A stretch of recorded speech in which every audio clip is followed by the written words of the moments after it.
Assalamualaikum warahmatullahi wabarakatuh. Sahabat hidayah hamba yang dirahmati Allah, ada satu bagian di dalam tubuh manusia, jika ia baik maka seluruhnya akan menjadi baik. Namun jika ia rusak maka seluruh amal pun akan ikut rusak bersamanya. Dan bagian itu ialah hati. Rasulullah SAW pernah bersabda, "Ketahuilah bahwa di dalam jasad ada segumpal daging. Jika ia baik, maka baik pula seluruh jasadnya. Jika ia rusak, maka rusak pula seluruh jasad. Dan ketahuilah segumpal daging itu adalah hati." Namun sayangnya banyak di antara kita tidak menyadari bahwa hati kita sedang sakit. Bukan sakit secara fisik, tapi sakit secara rohani, pelan-pelan sepi dan membusuk tanpa terasa. Hari ini marilah kita kenali 5 tanda hati yang sedang sakit, agar kita bisa segera kembali dan memperbaikinya sebelum semuanya terlambat. Yang pertama, sulit khusyuk di dalam beribadah. Saat berdiri di dalam sholat, tubuh kita tegak, tapi hati kita berlari kemana-mana.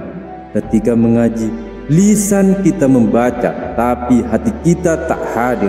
Inilah salah satu ciri hati yang mulai tertutup oleh debu dunia. Hasan al-Bahri rahimahumullah pernah berkata, "Salat adalah cermin hati. Jika engkau ingin tahu keadaan hatimu, lihatlah bagaimana engkau berdiri di hadapan Rabb-Mu. Hati yang sehat akan menangis saat mendengar ayat-ayat Allah.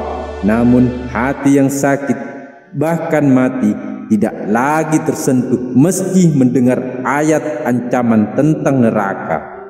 Yang kedua, meremehkan dosa kecil. Ibnu Mas'ud radhiyallahu ta'ala anhu pernah berkata, "Seorang mukmin melihat dosanya seperti gunung yang siap menimpanya, sedangkan orang yang fasik menganggap dosanya seperti lalat yang hinggap di hidungnya, lalu ia usir begitu saja." Ketika hati sudah mulai rusak, dosa kecil dianggap biasa-biasa saja, padahal dosa kecil yang terus dilakukan tanpa taubat bisa menjadi penyebab tertutupnya hati dan mematikan cahaya iman di dalam dada. Yang ketiga, iri saat orang lain mendapat nikmat. Tanda hati yang sehat adalah senang melihat saudaranya berbahagia. Tapi hati yang sedang sakit justru gelisah ketika orang lain diberi nikmat oleh Allah. Dikatakan oleh Imam Al-Ghazali, tidak akan berkumpul iman dan hasad di dalam satu hati. Iri hati adalah penyakit halus yang melemahkan rasa syukur dan membuat kita selalu merasa kurang, padahal Allah sudah memberi kita begitu banyak, lebih dari cukup. Yang keempat, cepat marah dan sulit memaafkan. Hati yang bersih mudah memaafkan, tapi hati yang keruh selalu menyimpan dendam, cepat tersinggung, dan suka membalas dengan kata-kata yang menyakitkan. Rasulullah SAW pernah bersabda, "Orang yang kuat bukanlah mereka yang menang di dalam gulat, tapi yang mampu menahan amarahnya. Jika kamu mudah marah karena hal kecil, sulit memaafkan kesalahan saudara-saudaramu, sulit menundukkan ego, maka itulah tanda bahwa hatimu sedang perlu diobati." Yang kelima, merasa kosong meski dunia terasa penuh. Kita punya uang tapi tidak tenang. Kita punya teman tapi merasa sendiri. Kita tertawa di luar tapi menangis di dalam diam.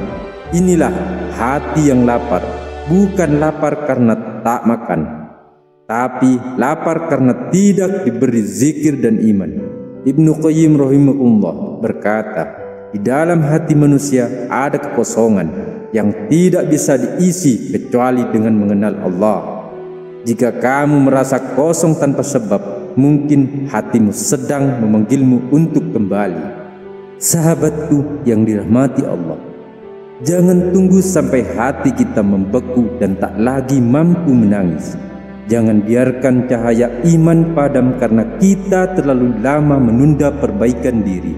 Hati yang kotor perlahan akan kehilangan rasa, tak lagi tersentuh oleh ayat-ayatnya, tak lagi bergetar saat nama Allah disebut. Namun hati yang terus disucikan dengan zikir, taubat, muhasabah, dan ilmu akan menjadi taman cahaya, tempat turunnya rahmat dan petunjuk Allah Subhanahu wa Ta'ala. Rawatlah hatimu, karena dari hati lahir seluruh kebaikan, dan hanya dengan hati yang bersih kita bisa pulang kepadanya dalam keadaan tenang. Jika video ini menyentuh hati dan membuatmu ingin berubah menjadi lebih baik, tinggalkan komentar dan tuliskan, "Ya Allah, bersihkanlah hatiku." Bantu sebarkan kebaikan ini dengan menekan tombol subscribe, aktifkan lonceng, dan bagikan kepada orang-orang yang kamu cintai.